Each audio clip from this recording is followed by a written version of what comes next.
Assalamualaikum warahmatullahi wabarakatuh dan salam sejahtera. Terima kasih kerana menonton Pendakwah Teknologi. Dalam beberapa video yang saya buat sebelum ni tentang Wi-Fi, saya dapat banyak soalan-soalan tentang cara-cara nak set up benda-benda seperti custom DNS, nak filter website, nak limit bandwidth internet pengguna lain dalam rumah anda, nak elakkan Wi-Fi kena curi, nak kawal penggunaan Wi-Fi bagi anak anda dan sebagainya. Jadi disebabkan itu, saya buat video ni untuk membolehkan saya menjawab beberapa soalan tersebut sekaligus. Untuk memudahkan saya tunjuk semua itu kepada anda, saya akan gunakan produk Mesh Wi-Fi daripada Asus ni. So, ini adalah model XD6. Sambil itu, saya nak ucapkan terima kasihlah kepada pihak Asus kerana sudi berikan benda ni kepada saya. Okey, seperti biasa, saya dah pecahkan video ni mengikut topik. Jadi, anda bolehlah skip kepada topik yang anda nak tengok. Kesemua maklumat seperti senarai produk, aplikasi, website dan sebagainya, semuanya saya dah senaraikan dalam video description ni.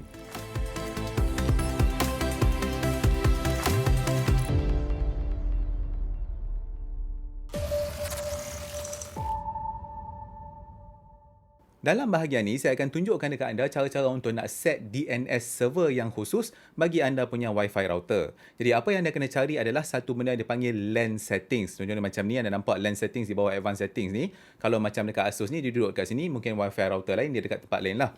Okey, biasanya bila anda tekan LAN settings tu, anda akan nampak benda yang ditulis DHCP ataupun DHCP server ni. Jadi bila anda tekan dekat DHCP server ni, dia akan memberikan anda beberapa option yang anda boleh configure. Ada banyak benda yang anda boleh buat dekat sini. Contohnya anda boleh beritahu dekat dia range IP. Maksudnya IP yang pertama apa, IP yang terakhir apa yang akan diberikan kepada device dan macam-macam lagi.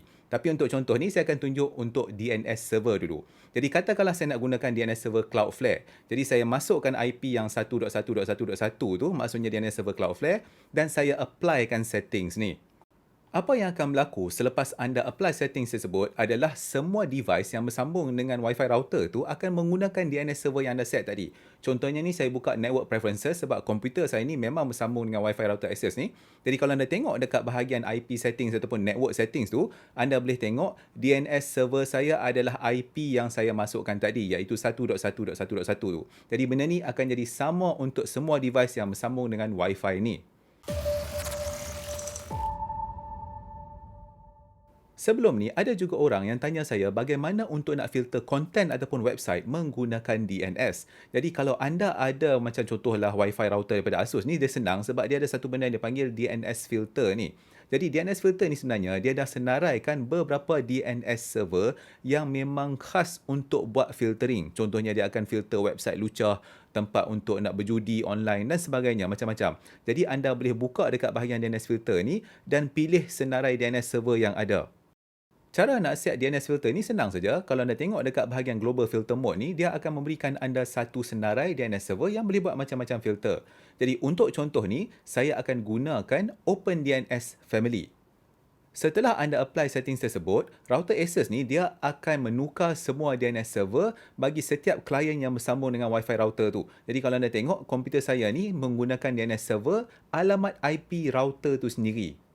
Untuk nak test keberkesanan DNS server tu, maka saya akan cuba nak buka satu website. Contohnya peer-to-peer. Jadi saya try lah buka satu website torrent. Torrent sepatutnya tak boleh buka sebab ini adalah DNS server untuk family. Jadi bila saya cuba buka 12 best torrent size ni, dia tak boleh nak buka sebab dah kena block dekat DNS. Tapi sebenarnya ini adalah salah satu cara lah. Dia ada beberapa cara lain yang kita boleh buat kalau anda nak block konten. Salah satu feature yang bagus yang ada dalam Wi-Fi router yang elok adalah keupayaan untuk nak buat guest network. Okey, guest network ni benda apa? Anda bayangkan macam ni. Katakanlah anda tengah duk pakai Wi-Fi router dekat rumah, lepas tu tiba-tiba ada tetamu datang dekat rumah anda. Lepas tu tetamu anda tu pun kata, boleh tak nak pinjam Wi-Fi Sat sebab nak buka internet? Jadi, kalau anda tak mahu share anda punya password Wi-Fi, apa yang anda boleh buat adalah anda boleh buat satu guest network. Guest network ni dia akan create satu lagi Wi-Fi network yang asing. Jadi anda tak payah nak share Wi-Fi password yang anda tengah duk gunakan sekarang. Sekarang saya akan set satu Wi-Fi 2.4 GHz punya guest network dalam setting guest network untuk Asus punya router ni. Okey, jadi dekat sini saya akan set untuk nama Wi-Fi ni ataupun dia punya SSID sebagai tetamu 2.4. Lepas tu dekat bahagian authentication method ni, maksudnya sama ada nak masuk password ke tidak, anda boleh pilih lah nak buat open system tak ada password langsung ke ataupun anda boleh pilih WPA 2 ataupun WPA 3 ni. Okey, so pre-shared key ni adalah dia punya password lah. Jadi untuk password Wi-Fi ni saya tulis dekat sini, pendakwah teknologi. Jadi apa yang seronok dekat sini adalah anda boleh tengok dia ada access time. Contohnya anda boleh set, okey, Wi-Fi untuk guest ni dia hanya ada sampai bila-bila ke ataupun dia mungkin ada untuk beberapa hari. Contohnya saya nak set kalau ada 3 hari saja, jadi selepas 3 hari Wi-Fi guest network ni akan hilang. Okey, tapi untuk contoh ni saya biar untuk unlimited access lah. Lepas tu kita juga boleh set satu benda yang dipanggil bandwidth limiter. So bandwidth limiter ni apa? Maksudnya kalau anda tak mau tetamu anda duk download benda teruk-teruk, anda boleh set dia dapat 10 megabit per second saja. Contoh macam ni.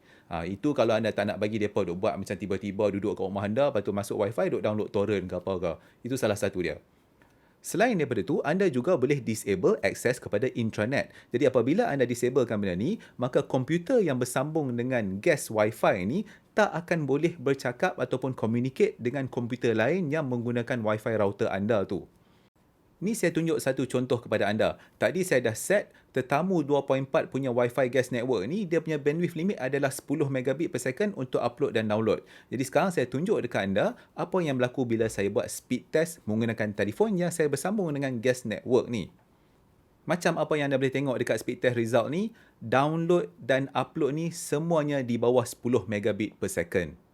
Kalau tadi saya set guest network untuk yang 2.4 GHz punya Wi-Fi, maka sekarang ni saya nak buat untuk Wi-Fi yang 5 GHz. Jadi settings dia sama sahaja macam yang 2.4 tadi. Jadi apa yang bagus tentang router Asus ni adalah dia memberikan anda keupayaan untuk nak set 6 guest network.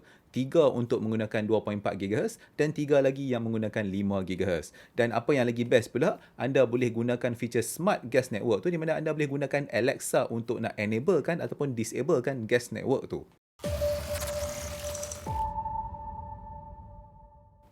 Sekarang saya nak tunjukkan dekat anda satu feature yang dipanggil AI Protection oleh Asus ni. Okey, dalam AI Protection ni dia boleh buat macam-macam, tapi salah satu benda yang dia boleh buat adalah Router Security Assessment. Router Security Assessment ni dia akan memberikan anda satu senarai apa yang anda boleh buat untuk nak mengelokkan lagi security pada device Wi-Fi router anda tu. Jadi dekat sini anda boleh tengok dia bagi senarai benda-benda yang boleh dibuat. Jadi anda cuma ikut apa yang dicadangkan untuk nak mengelokkan lagi security device tersebut. Untuk nak enablekan security pada rangkaian pula, kita enablekan AI Protection tu sendiri. Maksudnya feature tu sendiri.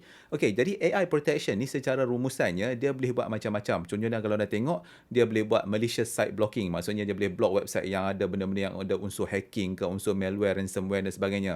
Lepas tu dia boleh buat features IPS. Ataupun dia boleh juga elakkan komputer yang kena virus dalam network anda tu daripada merosakkan network tu sendiri. Contoh dia tulis kat bawah tu, Infected Device Prevention and Blocking. Jadi benda-benda ni semua berguna untuk nak memberikan security pada network anda.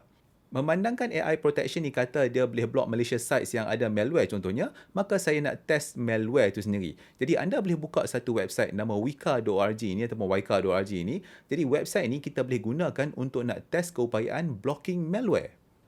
Cara testing yang paling mudah yang anda boleh buat adalah dengan buka website malware.wika.org ni. Okey, bila anda klik dekat website ni, anda akan nampak page merah macam ni. Okey, page merah ni sebenarnya adalah malware protection yang ada dalam browser Chrome tu sendiri. Katakanlah saya nak buka juga. Okey, bila saya cuba buka juga sekarang, saya dapat warning page yang dibuat oleh Asus AI Protection ni. Jadi maksudnya AI Protection tu memang berfungsi untuk nak block website yang ada malware. Kalau anda pergi balik kepada bahagian AI Protection dalam Wi-Fi router Asus tu, anda akan nampak jumlah protection yang dia dah buat. Contohnya malicious site blocking dan sebagainya. Jadi dekat sini anda boleh tengok berapa banyak benda yang dah di-block dan device mana dalam network anda yang cuba nak akses benda-benda yang di-block ni. Dalam bahagian ni, saya nak tunjukkan dekat anda features parental control. Jadi benda ni sangat berguna untuk ibu bapa yang nak kawal penggunaan internet anak-anak mereka. Jadi dalam bahagian parental control ni, dia ada dua. Dia ada satu bahagian web dan application filter dan dia ada satu lagi bahagian time scheduling. Okey, scheduling ni ataupun penjadualan ni, dia sebenarnya kita nak set contohnya bila masa yang boleh pakai internet dan masa bila pula yang tak boleh pakai internet. Jadi sekarang ni saya akan enablekan semua bahagian web dan application filter dan juga untuk penjadualan tu. Untuk bahagian pertama ni, saya tunjuk dekat anda cara nak buat web dan application filter. Jadi kalau anda tekan dekat menu ni, dia akan tunjukkan dekat anda senarai device yang sedang bersambung dengan Wi-Fi router Asus sekarang ni. Jadi sekarang ni ada dua lah. Satu saya punya Samsung S20 tu, lepas tu satu lagi saya punya MacBook Pro. Untuk contoh ni, saya nak cuba block MacBook saya daripada nak buka konten-konten yang tak elok. Contohnya adult website ke, instant messaging ke, peer-to-peer streaming dan sebagainya. Okey, jadi saya cuma add benda tu, maka sekarang ni MacBook saya dah masuk ke dalam satu filter. Jadi kalau anda nak tambah device lain, maka anda boleh tengok dekat dalam senarai ni dan pilih device mana yang anda nak tambahkan filter tu, lepas tu pilih apa yang anda nak filter. Okey, sekarang kita test filtering capability tu. Tengok betul ke dia boleh filter ataupun tidak. Okey, saya akan cuba dengan website peer-to-peer dulu. Kita try buka torrent lah. Okey, saya search lah apa torrent sites yang paling popular untuk 2021 ni. Kita tengok apa yang ada. Okey, buka website yang atas ni. Okey, dalam website ni dia akan menyenaraikan semua website peer-to-peer yang popular. Ha ni, nampak contohnya nombor 1, The Pirate Bay, antara yang paling popular. Mari kita try buka, boleh ke tak? Okey, tak boleh buka. Bagus. Maksudnya dah kena filter. Tak apa, kita try lagi. Tengok website lain apa yang ada. RARBG. Ini pun antara peer-to-peer punya website. Mari try buka. Pun tak boleh juga. Okey, kita cuba lagi. Tengok apa lagi yang ada. 1337. Ini pun antara yang paling popular. Buka. Okey, tak boleh buka. Jadi maksudnya semua website ini difilter oleh Asus tu. Okey, apa lagi benda yang difilter? Nampak dia tulis adult content, instant messaging, peer-to-peer, streaming dan entertainment. Okey, sekarang mari saya try nak buka adult content ataupun website lucah. Boleh ke tidak? Okey, saya search saja top porn site. Mari try buka. Boleh tak? Tengok. Benda ni pun dia tak boleh buka. Jadi anda nampak dekat sini, inilah salah satu cara bagaimana ibu bapa nak mengelakkan anak-anak mereka daripada nak buka website-website yang tak elok di internet. So inilah yang dipanggil sebagai web ataupun application content filtering. Sekarang saya nak tunjukkan dekat anda pula cara untuk nak buat time scheduling ni ataupun yang penjadualan ni. Ini yang kita boleh set masa bila yang boleh pakai internet dan masa bila tak boleh pakai internet. Okay, jadi saya enablekan semualah. Nak block all device ke, nak block specific device dan sebagainya. Saya enable semua dulu. Menu ni pun sama macam tadi di mana dia akan tunjukkan dekat anda satu senarai device yang tengah duduk bersambung dengan Wi-Fi router ni. Lepas tu apa yang anda nak buat lah, nak disable ke, nak set time ke, nak block torrent ke apa ke, semua ada dekat sini. Alright, so untuk contoh ni saya nak tunjukkan dekat anda, saya nak blockkan internet access untuk saya punya Samsung Galaxy S20 Ultra telefon tu yang bersambung dengan Wi-Fi router ni. Jadi saya pilih Samsung tu daripada menu ni. Lepas tu saya tambahkan dia ke dalam filter ni. Jadi sekarang saya boleh set dia punya time management pula. Okey, jadi dekat sini anda boleh tengok, katakanlah saya tak mau dia pakai internet daripada pukul 9 malam sampai pukul 7 pagi. Jadi saya boleh enablekan pada weekdays 9 malam 7 pagi tutup internet, jangan bagi kat dia. Lepas tu pada weekend pula saya nak kata dekat sini start daripada pukul 10 malam sampai pukul 8 pagi, jangan bagi akses kepada dia. Okey, so kita applykan benda ni. Sekarang saya akan tunjukkan demo menggunakan yang Samsung Galaxy S20 tu. Jadi kalau anda tengok dekat sini, Wi-Fi tu dia bersambung lah dengan Asus XD6 tu. Okey, first kali saya cuba buka browser, lepas tu saya buka lah apa-apa website. Jadi anda boleh tengok dekat sini, dia tak boleh nak buka website tu walaupun ada Wi-Fi connection. Okey, sekarang saya cuba buka speed test pula.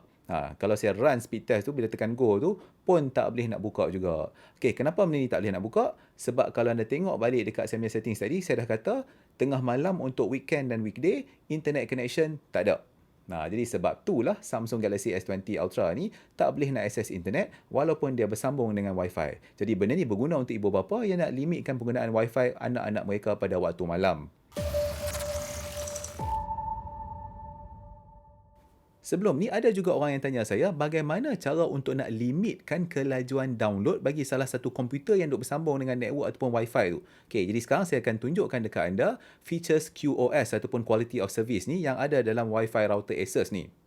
Untuk contoh ni, saya akan tunjukkan kepada anda bagaimana saya limitkan kelajuan download dan upload untuk saya punya MacBook Pro. Okey, dalam senarai ni dia tunjuklah sekarang ni ada dua yang S20 dengan MacBook Pro. Lepas tu saya boleh limitkan bandwidth download dan upload. Okey, saya pilih saya punya MacBook Pro. Lepas tu dekat bahagian download bandwidth ni, saya nak set, contohnya saya set 100 megabit per second. Upload pun saya set 100 megabit per second. Okey, untuk pengetahuan anda, rumah saya berkelajuan 1 gig. Jadi kalau saya tak limit, internet saya boleh pergi laju bila saya buat speed test. Jadi sekarang saya tunjuk dekat anda apa yang berlaku pada speed test bila saya limitkan. Tadi setting sudah apply, sekarang saya buka speed test. Okey, seperti apa yang anda boleh tengok, sebelum ni kalau download 792, upload 800 lebih. Sekarang saya try run speed test pula. Okey, anda tengok saya dah set limit kepada 100 megabit upload dan download. Okey, anda tengok dekat situ. Saya punya download sekarang tak lebih daripada 100 megabit per second. Samalah juga dengan upload pun lekat dekat 97 macam ni. Jadi dia tak lebih daripada limit yang saya dah set, iaitu 100 megabit per second. Features ni sangat berguna kalau anda nak kontrol kelajuan internet ataupun bandwidth sesiapa yang duk pakai internet kat rumah anda tu. Sebab kalau ada orang yang duk pakai bandwidth tinggi, maka dia akan menyebabkan network orang lain jadi slow. Jadi anda bolehlah gunakan benda ni. Sekarang saya akan tunjukkan dekat anda cara untuk nak block ataupun nak elakkan device daripada menggunakan Wi-Fi anda. Sebelum ni adalah orang duk tanya saya, dia kata macam mana saya nak elakkan daripada orang duk curi Wi-Fi ke apa ke. Ni salah satu cara. Okey, apa yang anda boleh buat adalah anda cari satu benda yang dipanggil MAC filtering ataupun wireless MAC filter macam dalam Asus Wi-Fi ni. Jadi anda boleh tengok device mana yang ada dalam senarai itu dan anda boleh block. Jadi contohnya sekarang ni saya block saya punya Samsung Galaxy S20 Ultra tu. Sekarang saya tunjuk contoh dekat anda, bila saya enablekan Wi-Fi dekat Samsung S20 Ultra tu, dia tak boleh nak connect kepada Wi-Fi router Asus XD6 tu sebab saya dah block dia punya MAC address. Jadi anda tengok bila saya tekan, dia tak boleh nak connect. Tekan, dia tak boleh nak connect. Jadi ini adalah salah satu cara kalau anda nak block device daripada bersambung dengan anda punya Wi-Fi router. Tapi anda kena faham satu benda. Ini kita block menggunakan MAC address dia. Jadi kalau dia tukar MAC address, dia boleh masuk kepada Wi-Fi anda balik macam biasa. Apa yang anda kena tahu adalah sekarang ni Android dan iOS ataupun Windows 10 dan sebagainya semua boleh gunakan satu feature yang dipanggil randomizekan MAC address. Maksudnya dia boleh gunakan MAC address yang di-generate secara random. Jadi kalau anda block mereka menggunakan MAC address dan mereka pula gunakan features randomized MAC address tu, maka benda tu tak jalanlah. Jadi kalau anda nak elakkan orang daripada menggunakan Wi-Fi anda, maka anda kenalah sentiasa tukar password Wi-Fi anda tu.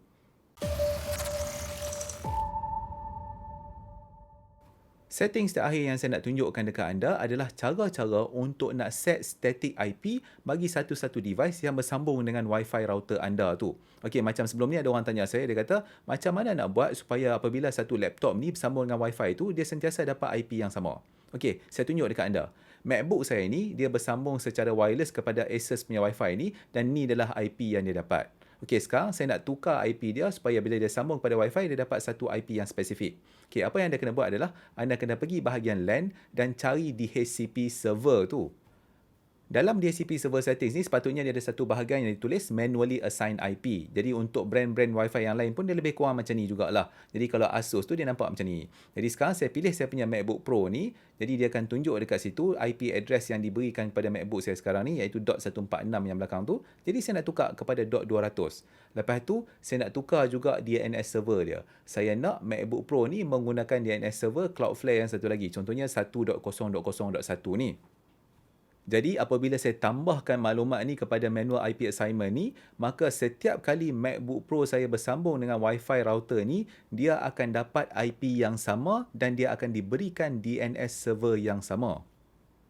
Okey, jadi sekarang apabila saya dah apply settings tu, saya tunjukkan dekat anda balik saya punya network setting dekat MacBook Pro tu. Jadi anda boleh tengok dekat sini, IP address tu adalah yang 192.168.50.200 dan saya punya DNS server tu adalah yang 1.0.0.1 tu. Jadi inilah cara untuk nak set static IP dan juga DNS bagi satu-satu device yang bersambung dengan wireless router anda. Dalam bahagian yang terakhir ni, saya akan cuba menjawab beberapa soalan tentang Wi-Fi router XD6 yang ditanya kepada saya sebelum ni. Pertama, saya tunjuk dulu dekat anda jarak Wi-Fi coverage bagi node XD6 tu. Sebab XD6 ni kan dia adalah mesh node, jadi saya cuma gunakan satu node dulu sekarang ni. Wi-Fi router XD6 tu saya letakkan dalam bilik dekat belakang ni. Manakala komputer untuk testing tu saya letak dekat bilik yang depan sekali ni. Jarak di antara Wi-Fi router XD6 dan juga komputer tu adalah lebih kurang 20 meter dan ada banyak dinding di antara mereka.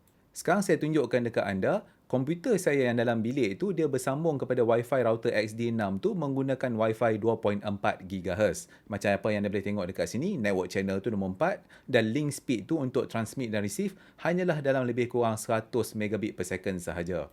Sekarang saya buat speed test untuk nak tengok kelajuan internet saya apabila komputer ni bersambung dengan Wi-Fi router XD6 yang duduk dalam bilik yang jauh dekat belakang tu, lepas tu ada banyak dinding di antara dia. Macam apa yang anda boleh tengok, download saya adalah dalam 33 megabit per second, upload pula dalam 18 megabit per second. Untuk nak tunjukkan dekat anda maklumat tentang Wi-Fi network yang komputer ni tengah duk sambung sekarang ni, saya gunakan satu aplikasi nama dia Wi-Fi Tool. Jadi Wi-Fi Tool ni anda boleh download daripada Microsoft Store. Benda ni baguslah untuk nak tunjukkan dekat anda maklumat tentang Wi-Fi ataupun SSID dan sebagainya. Okey, saya tunjuk dekat anda yang Wi-Fi Asus XD6 ni, saya punya signal strength ni berapa? Negatif 60 lebih saya, 66 sekarang ni. Jadi ini adalah sangat rendah lah. Sebab apa? Sebab memang betul pun komputer ni duduk jauh dengan yang XD6 punya Wi-Fi router tu. Kalau tadi saya buat speed test, sekarang saya buat pula test menggunakan fast.com. Okey, jadi macam apa yang anda boleh tengok dekat sini, kalau speed test tadi dalam 30 lebih, fast pula dapat dalam 60 ke 70 macam tu lah. Untuk testing yang seterusnya, saya akan gunakan feature Mesh Wi-Fi XD6 ni. Kalau tadi XD6 dalam bilik itu, dia hanya dalam mode Wi-Fi router biasa. Sekarang apabila saya enablekan Mesh, maka saya letakkan node satu lagi itu dalam bilik saya itulah. Tapi macam apa yang anda boleh tengok, jarak di antara dua-dua mesh node ni adalah sangat jauh dan ada banyak dinding di antara mereka dan benda ni akan mempengaruhi kelajuan mesh backhaul tu.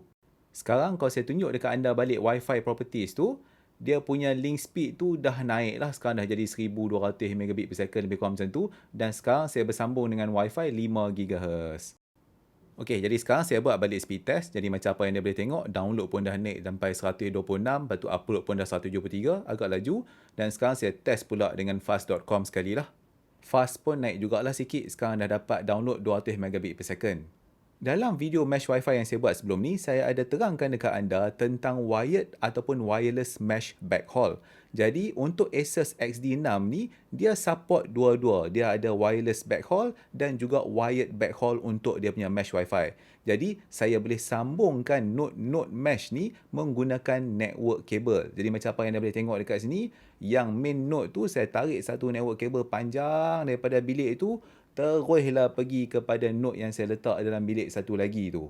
Keupayaan untuk nak gunakan wired mesh backhaul macam ni memanglah sangat berguna sebab kalau anda letak mesh node tu terlalu jauh di antara satu sama lain, nanti network Wi-Fi tu dia jadi slow. Jadi semua komputer yang bersambung dengan mesh node anda yang duduk kat tempat yang jauh tu, dia akan jadi slow. Tapi bila anda pakai kabel macam ni, Wi-Fi network tu akan jadi laju. Macam ni saya tunjuk dekat anda. Komputer ni dia bersambung dengan mesh node, yang mana mesh node ni bersambung dengan main node tu menggunakan network kabel. Saya run balik speed test. Kalau tadi dapat dalam 126 megabit per second, sekarang ni bila saya gunakan wired mesh backhaul ni, ni saya pegang wire ni nak tunjuk kat anda, maka anda tengok saya punya download dapat dalam 460 megabit per second macam tu. Untuk upload pula dapat dalam 600 megabit per second lebih macam tu lah. Okey, kalau tadi speed test, sekarang saya buat pula untuk fast. Kalau sebelum saya sambungkan wire tu dapat dalam 200 megabit per second, sekarang bila saya dah sambungkan wire, anda tengok wired mesh backhaul ni dia memberikan kelajuan download dalam 600 megabit per second untuk fast.com. Saya harap dengan penerangan ni anda boleh faham perbezaan di antara wireless mesh Wi-Fi backhaul dan juga wired mesh Wi-Fi backhaul. Anda juga kena tahu bukan semua produk wireless mesh ada keupayaan wired mesh backhaul ni. Jadi anda kena check lah sebelum beli. Sambil-sambil itu saya tunjuklah dekat anda settings untuk AI mesh dalam XD6 ni. Jadi kalau tekan dekat management ni, anda boleh tengok dia punya backhaul connection priority. Dia ada auto, 5G Wi-Fi ataupun 1G WAN. Yang 5G Wi-Fi tu itulah yang wireless backhaul, yang 1G WAN tu itulah yang wired backhaul. Jadi saya boleh set sama ada dia suruh dia pilih automatic sendiri ataupun saya nak set supaya dia sentiasa gunakan wireless ataupun wired backhaul. Okey, jadi itulah dia beberapa contoh konfigurasi yang anda boleh lakukan pada Wi-Fi router anda. Dari nak set DNS filtering hinggalah untuk nak menambahkan keselamatan rangkaian Wi-Fi anda. Memanglah dalam video ni saya gunakan Wi-Fi router daripada Asus XD6 tu. Tapi secara umumnya, kebanyakan brand Wi-Fi router lain pun turut mempunyai keupayaan untuk nak set benda-benda yang hampir sama. Okey, insyaAllah dalam episod yang seterusnya, saya akan tunjukkan kepada anda cara-cara untuk nak set up DNS server anda sendiri untuk nak memberikan anda lebih privacy dan keselamatan dalam internet. Okey, kita pun dah sampai kepada penghujung episod kali ini. Jadi sekiranya episod ini membantu anda, maka janganlah lupa untuk like dan subscribe kepada channel Pendakwah Teknologi ini. InsyaAllah kita akan berjumpa lagi dalam episod yang seterusnya. Tapi kalau anda tak sabar nak tunggu episod baru, maka silalah tonton episod-episod lepas kalau anda belum tengok lagi. Apapun, terima kasih kerana menonton. InsyaAllah jumpa lagi. Assalamualaikum.